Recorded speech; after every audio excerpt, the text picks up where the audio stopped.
Baiklah, Assalamualaikum warahmatullahi wabarakatuh. Sebelumnya saya berterima kasih kepada dosen pengampu pada mata kuliah pagi hari ini yang telah memberikan kesempatan kepada kelompok kami untuk mempresentasikan hasil diskusi kami. Saya Ananta Rinaldi dengan NIM 230051113 sebagai moderator pada kelompok hari ini.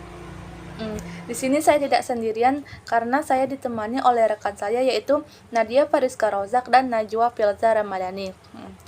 Tentunya pada kesempatan ini kami membahas tentang peranan dan fungsi pembimbing dalam menciptakan suasana belajar yang kondusif. Baiklah, materi pertama yang akan dijelaskan oleh Nadia. Kepada Nadia dipersilakan. Baik, terima kasih kepada moderator. Saya akan menjelaskan materi tentang suasana belajar yang kondusif bagi orang dewasa belajar. Untuk mencapai efektivitas pembelajaran orang dewasa, suasana pembelajaran harus memenuhi beberapa kriteria. Nah, beberapa kriteria yang dapat membantu menciptakan suasana belajar yang kondusif bagi orang dewasa adalah yang pertama, suasana yang dapat membuat peserta didik aktif dan kreatif. Peserta didik harus merasa nyaman dan terlibat dalam proses pembelajaran.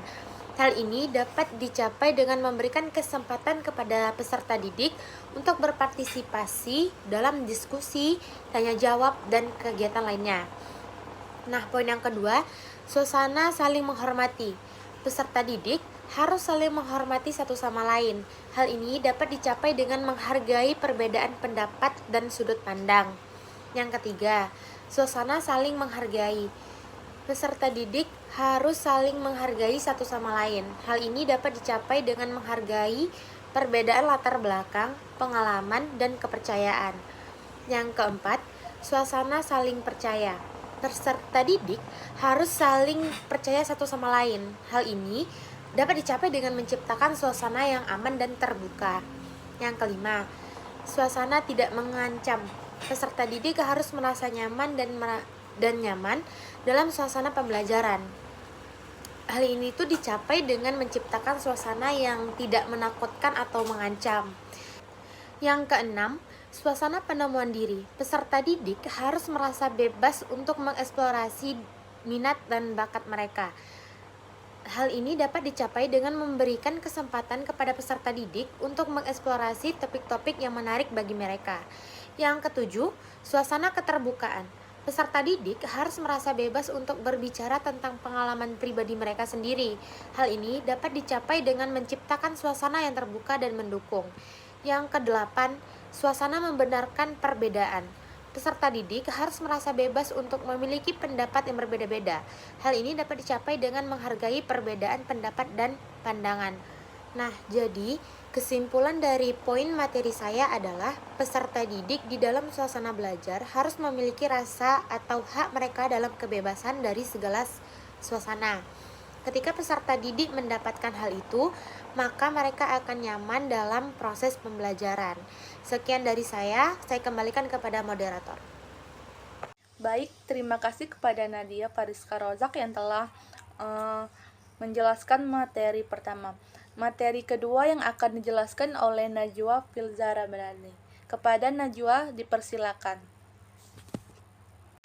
Baiklah, terima kasih kepada moderator. Saya akan membacakan pembimbing dalam konteks belajar orang dewasa memiliki peran yang penting dalam mengatasi tantangan penyebaran pengetahuan. Yang pertama, fasilitator pembelajaran. Pembimbing membantu orang dewasa dalam merencanakan, mengorganisir, dan mengelola pembelajaran mereka. Yang kedua, motivator. Pembimbing dapat memotivasi orang dewasa untuk terus belajar dan mengatasi hambatan atau rasa malas. Yang ketiga, penyediaan sumber pengetahuan. Pembimbing dapat membantu dalam mengarahkan orang dewasa ke sumber-sumber pengetahuan yang relevan seperti buku, kursus online, dan sumber informasi lainnya. Selanjutnya, saya akan membacakan pembimbing dalam pelatihan keterampilan orang dewasa memiliki peran penting dalam beberapa fungsi penting pembimbing dalam konteks pelatihan keterampilan orang dewasa. Yang pertama, perencanaan pembelajaran. Membantu orang dewasa dalam merencanakan tujuan pembelajaran dan strategi yang sesuai untuk mencapainya. Yang kedua, pengorganisasi. Pembelajaran membantu dalam menyusun jadwal pelatihan, menentukan sumber daya yang dibutuhkan, dan mengatur lingkungan belajar kondusif. Yang ketiga, fasilitator pembelajaran. Mendukung peserta pelatihan dalam memahami dan menguasai keterampilan yang diajarkan melalui diskusi, latihan, dan demonstrasi. Yang keempat, penilaian kemajuan. Melakukan penilaian terhadap kemajuan peserta pelatihan, memberikan umpan balik yang konstruktif, dan menyesuaikan program pelatihan jika diperlukan. Yang kelima, motivator. Mendorong peserta pelatihan untuk tetap termotivasi dan berkomitmen terhadap proses pembelajaran keterampilan. Baiklah, saya selanjutnya akan membacakan pembimbing dalam perencanaan pengalaman orang dewasa memiliki peran penting dalam menciptakan lingkungan dan pembelajaran yang efektif dan sesuai dengan kebutuhan individu. Yang pertama, identifikasi kebutuhan belajar. Membantu individu dalam mengidentifikasi kebutuhan belajar mereka dengan tujuan ingin dicapai melalui pengalaman belajar.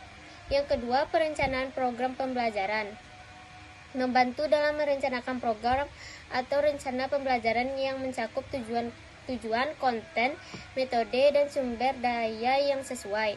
Yang ketiga, personalisasi pembelajaran. Menyesuaikan pengalaman belajar dengan preferensi, kemampuan, dan gaya belajar individu. Yang keempat, fasilitator pembelajaran. Memfasilitasi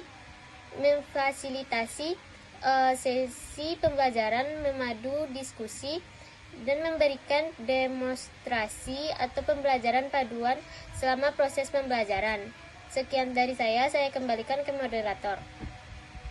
Baik, terima kasih kepada Najwa yang telah menjelaskan materi kedua.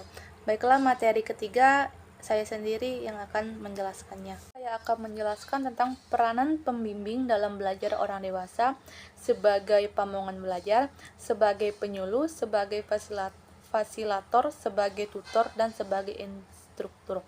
Baik, yang pertama sebagai pamongan belajar. Sebagai pamong belajar, pembimbing membantu mengarahkan dan membimbing proses belajar orang dewasa, membantu mereka menentukan tujuan dan rencana belajar.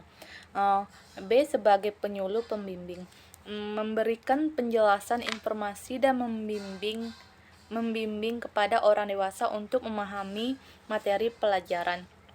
Yang C. Sebagai fasilitator, pembimbing menciptakan lingkungan yang mendukung pembelajaran dengan menyediakan sumber daya, alat, dan bantuan yang diperlukan. Yang D.